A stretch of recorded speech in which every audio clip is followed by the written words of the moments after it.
The Livingston man, a hero in disguise. His legacy will echo through the skies. Forever remembered for his deeds so grand. The Livingston man, the savior of the land.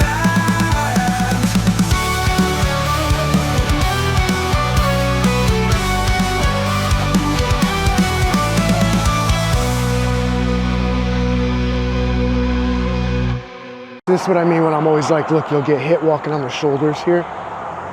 That's what I'm talking about. I'm walking here. That's right, pal. I'm walking here. Prick. You look like some kind of soy-based plant person. Fucking killer cars out today. All kinds of guys revving their engines and shit. Why are we here? I don't know. You clicked on this video. Why are you here? I'm here. I'm not actually here right now. I'm actually on my way somewhere right now. So now I'm here, but look, oh, I was there. Oh, now I'm here. Weird philosophical question, really. I woke up late this morning. I didn't sleep good. I'm gonna tell you guys a story about what I did yesterday. My legs are sore. Back kind of hurts. I got blisters on my feet. Cut my finger. It was just a grand old time. I'll tell you why. So I work at a place where we have very special events. Some people might call it their big day. And I work there directly / indirectly involved with said big days. My job is to sort of get the entire little estate ready, looking perfect, you know. I mow the lawns, cut the trees, paint the buildings, fix the broken stuff.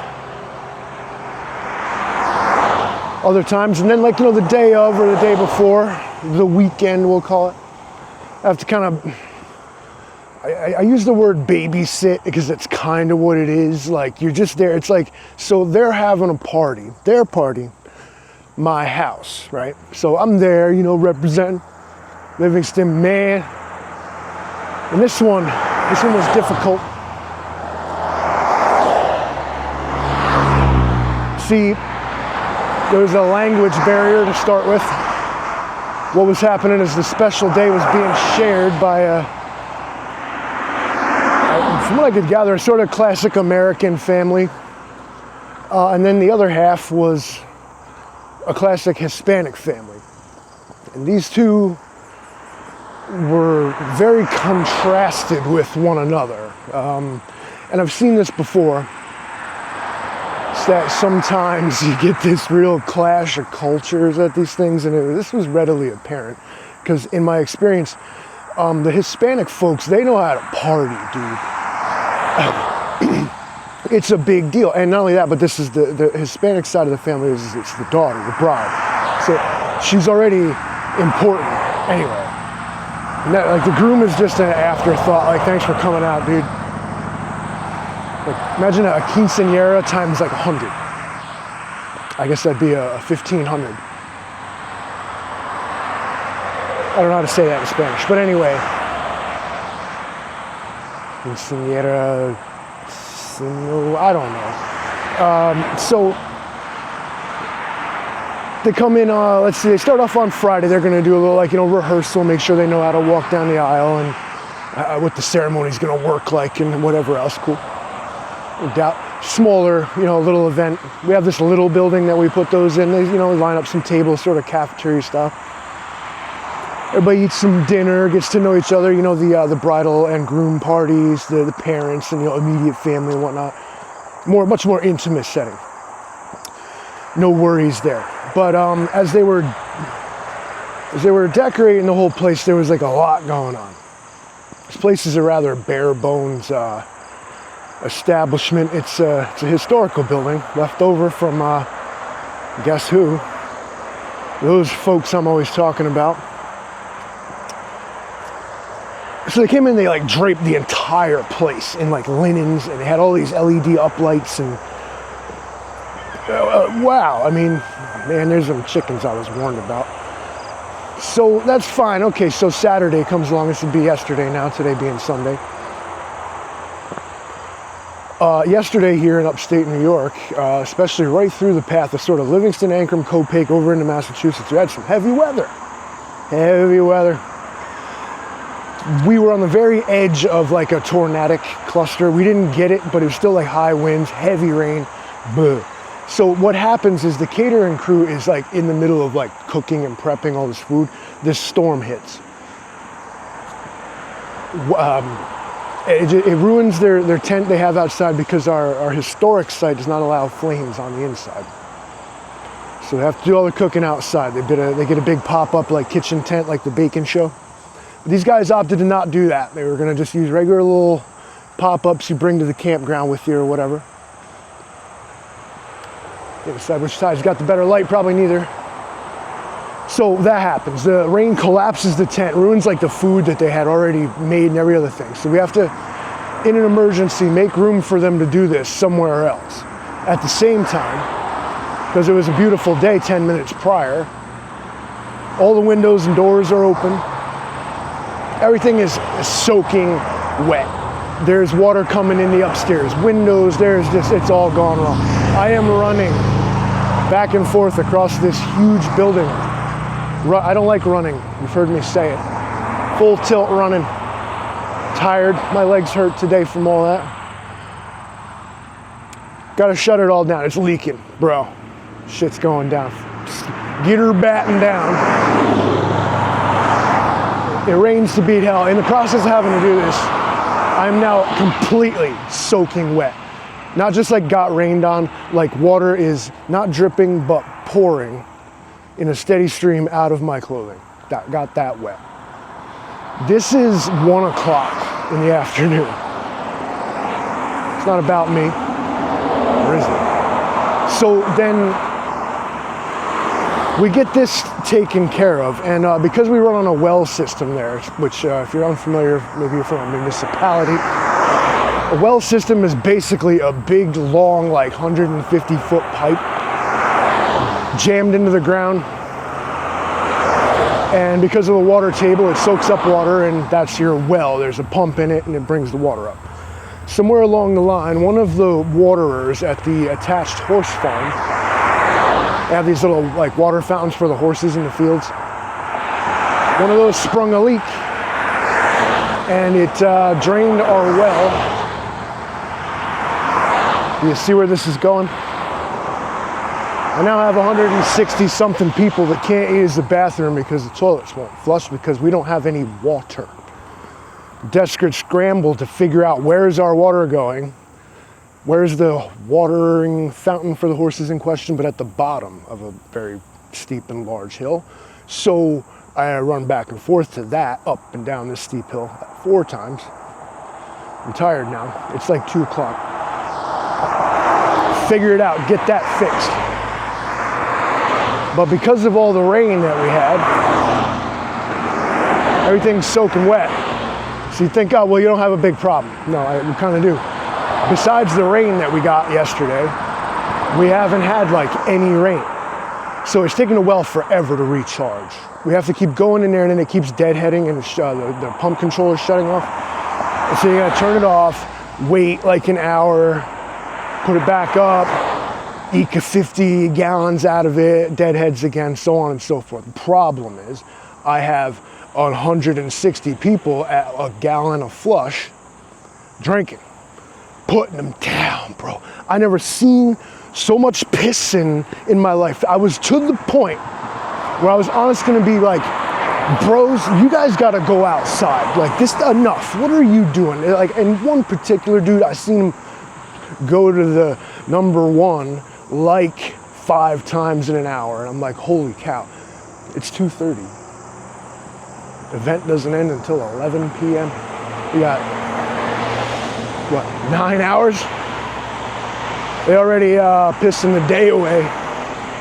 Anyway, so we are, throughout the entire event, we are limping this well along, trying our damnedest to keep 100 gallons, if we can, in our 300-gallon holding tank that distributes the water. That's where you guys gotta watch my back. I can't see these fiends when they come up behind me in the do not drive on shoulder part of the road. See those fucking letters right there, those markings on the road? Watch what happens there. I digress. We're not particularly supposed to be like starting and restarting our water pump over and over and over again, but we had to. There's only 3 of us taking care of all this nonsense at once.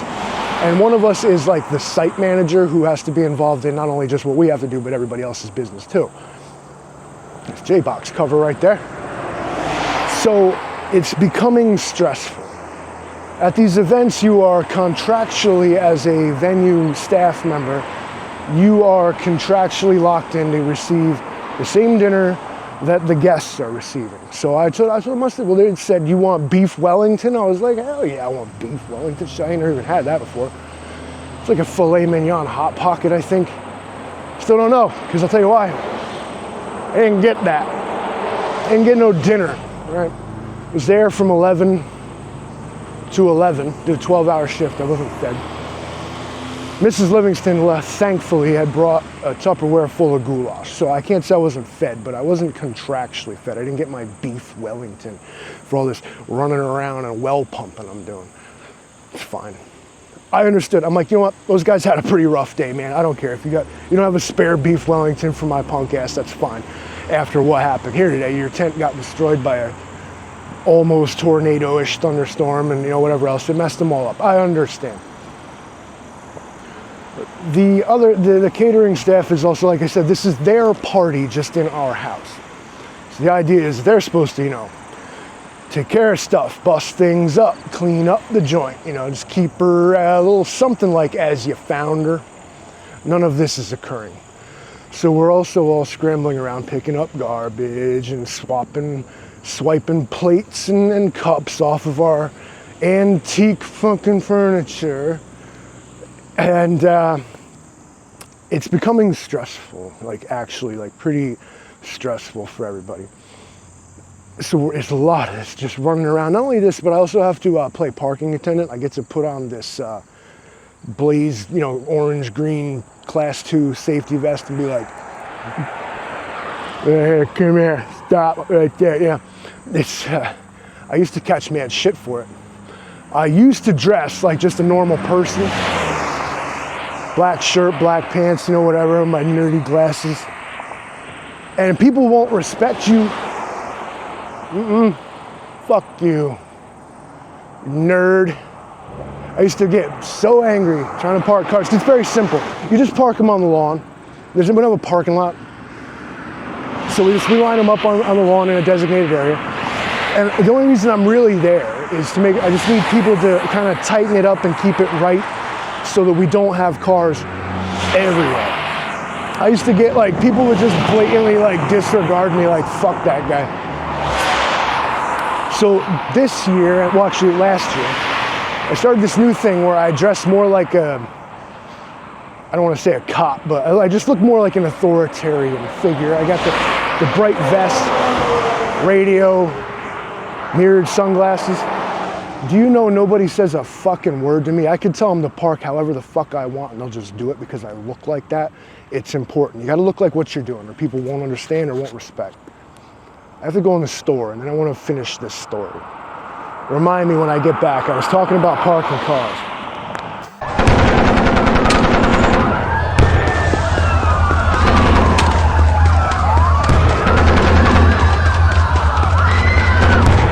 So anyway, like I was saying, parking the cars. I used to get no respect until I started to dress normal. Like you might expect a parking person to look. Not to mention the insurance benefits from wearing high-vis clothing in case they, fucking run you over.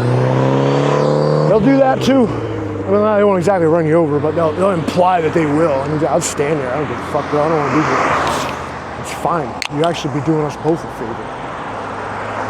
Cut to the chase, Livingston. Who cares about all this parking cars bullshit? So at any rate, this night drags on, dude. So, and then the storm rolls in. We knew it was coming. We were watching it on radar and we were apprehensive because every time we're having an event, even rain on your wedding day can be problematic at a semi-outdoor venue such as ours. Most of the activities are, you know, outside. We got cornhole and ladder beanball or whatever they call it. You know what I'm saying? Redneck horseshoes, whatever they call it. It looks like a ladder, and you throw the balls with the string on them. You know what I'm talking about. So it's all outdoor shit, right? So it's always an issue.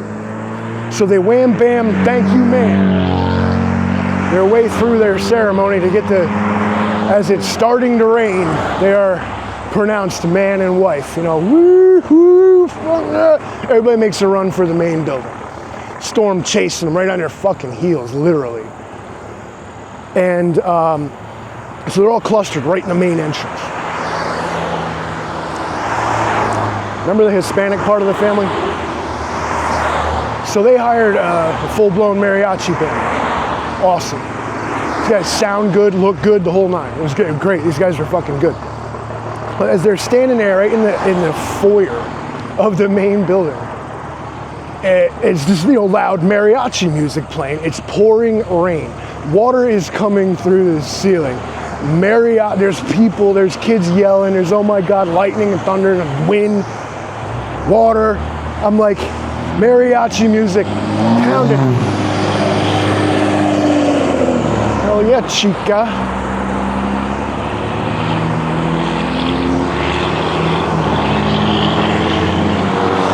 Yeah, boy, we got the loud trucks out today. Christ, see why I fucking hate living here sometimes? It's crazy. This is annoyingly loud. It's that dude. Broke my train of concentration. I'd rather listen to mariachi music. So anyway, these guys are going full tilt, you know. It says I felt like I was on the Titanic while it was fucking sinking in, you know. Homie just looked at the boy like, it has been an honor to play with you, gentlemen.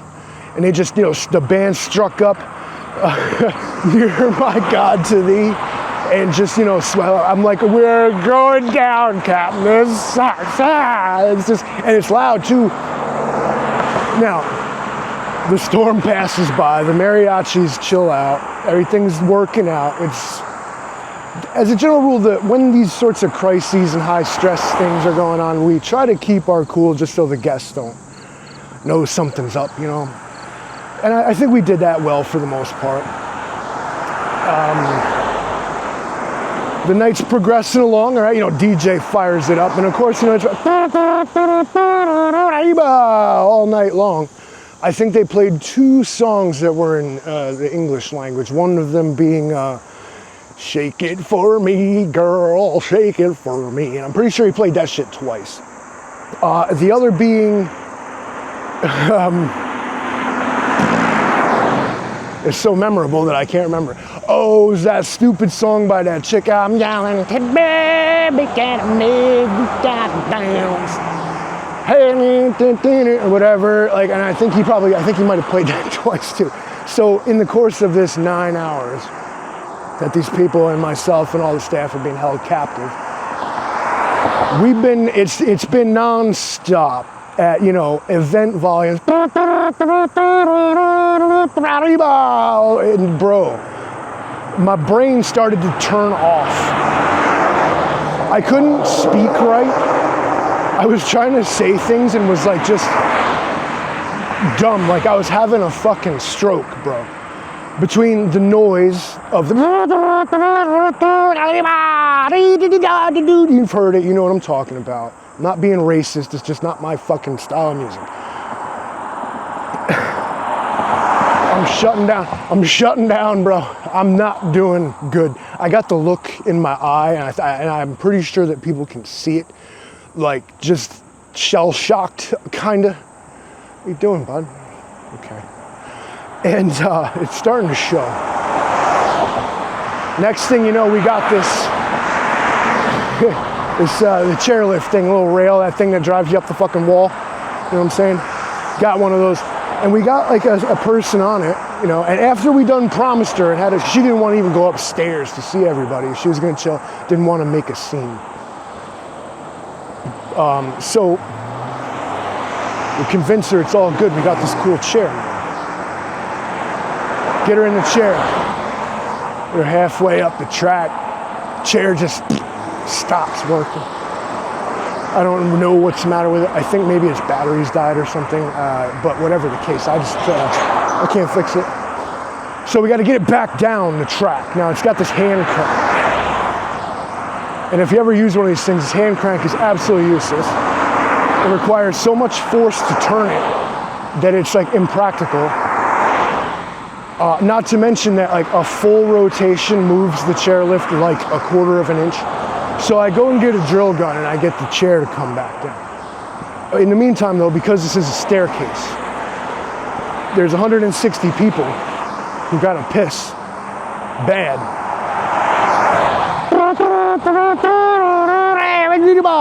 And you know, all the whole time I was getting like literally just about stepped on. I know what it's like to be in like a crowd crush because I'm laying on the stairs trying to, you know, mess with this track that's mounted to the stairs.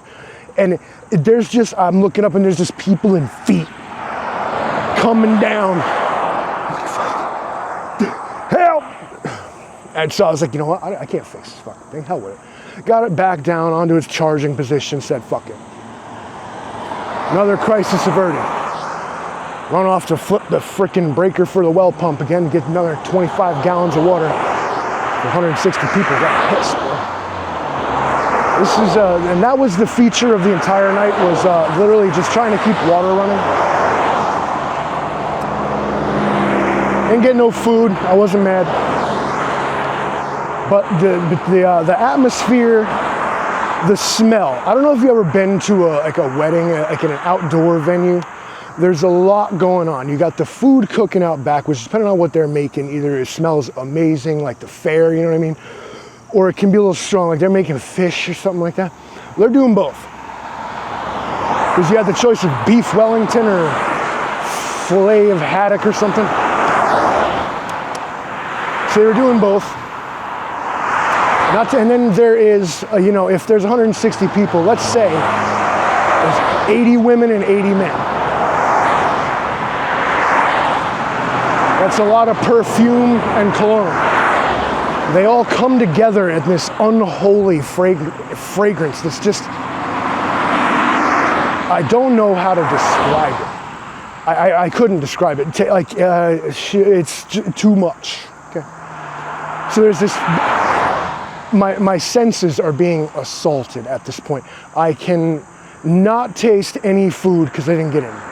I can smell every single person's individual cologne and perfume, and not only individually but also collectively. I'm just getting fucking nasally raped here by everybody's fragrance.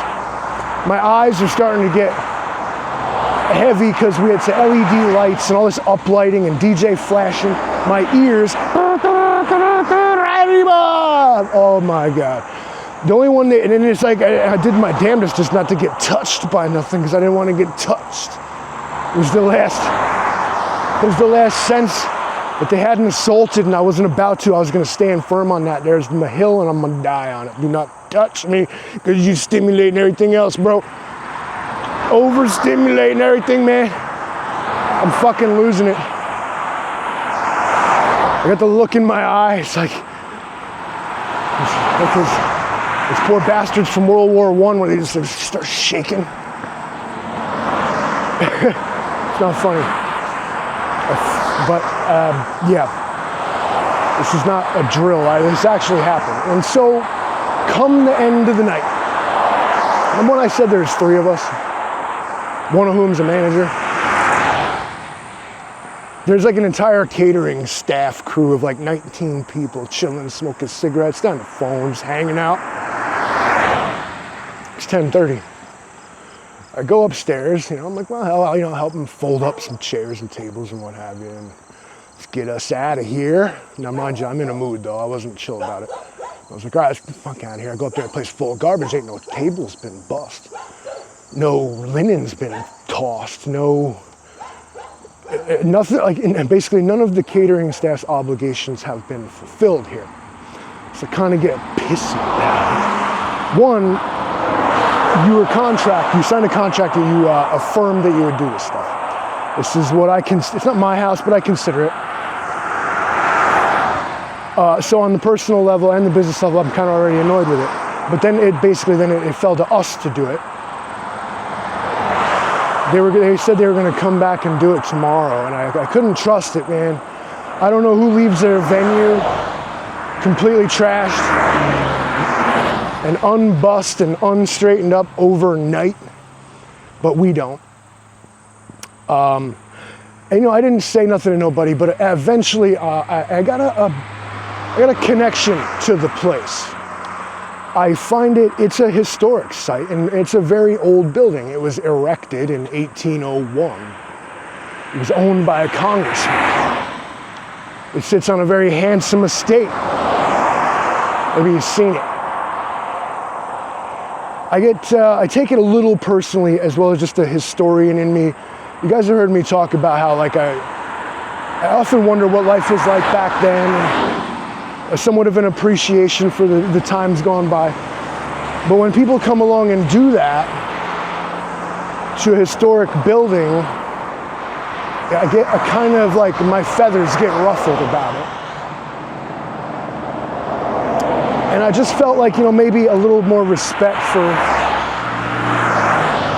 what this place is would have sufficed. Maybe it's on us to better explain what the place is. I mean, you can't expect people to know everything, but I also expect people to act like this is still planet Earth, man. Maybe you feel transported back in time, but we still don't litter. And that's another thing that really gets me, is when people, even at my venue, they'll just throw their garbage on the ground. They'll say things like, "This is a beautiful place you got here." And then they'll throw their garbage on the ground, and like, you gotta go pick it up. It's unfathomably disrespectful. So like I said, I got this twitch in my eye, and Mrs. Livingston seen it. I bust my last table. She was like, "Let's get you home." And I was all pissed off about it. Why am I being sent home? It's time to go. And I was so out of it that I was angry that we were leaving after I'd been tortured for 12 hours. Tortured for 12 hours, the Stockholm Syndrome, it kicked in quick. So I didn't want to leave. So watch out, man. A couple words of advice. If you ever have a wedding at a historic place, please be respectful. The staff will really appreciate that. 2, about 11 hours is the limit for mariachi music before you start to lose it. 2, just don't trust the caterer or the wedding planner. They're out to get you. Let me tell you guys something. Caterers will take your money for a plate for the staff, but then they won't make that plate for the staff. They'll just keep the money. And if you give your wedding planner an envelope full of tips for the staff, is she gonna pass them out? She's gonna put them in her pocket. She's gonna put them in her pocket. Secret shit only wedding insiders know. So I don't know, you guys, let me know in the comments, was I right about that? Should we respect the venue, or should we be like, you know what, I paid for it, I'll do what I want? Let me know in the comments, like and share this video, love you, thanks for watching.